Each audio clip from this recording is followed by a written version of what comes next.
नमस्ते, मैं हूँ रेखा सिंह। हमारे YouTube चैनल पर आप सभी का बहुत बहुत स्वागत है।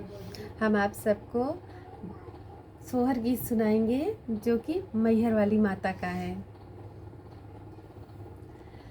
कौने बन फूले बेलिया, कवने बन केसर, कवने बन केसर हो मैया, कौने बन फूलई गुलाब चमेली मन भावन, चमेली मन भावन हो मैया, कौने बन फूलेला गुलाब चमेली मन भावन, चमेली मन भावन हो।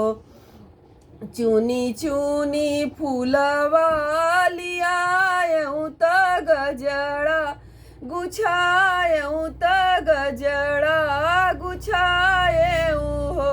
देवी रची रची करबई श्रृंगार, चरण चितलउबई, चरण चितलउबई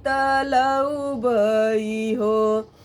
565 565 सीढ़िया ऊपर सोहे मंदिर, ऊपर सोहे मंदिर हो।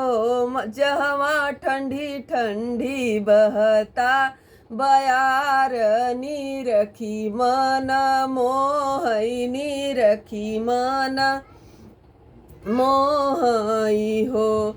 ऋषि मुनि ध्यान लगावई, जगतय सगावई, जगतय सगावई हो मैया, चौड़ा के दिहुब रदान आल्हा के अमर कैलू, आल्हा के अमर कैलू हो।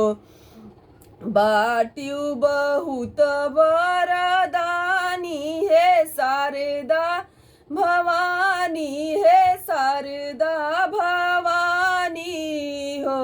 मई बैजू बावरा के दिहु सुरतान, कीरति जग जाहिर, कीरति जग जाहिर हो।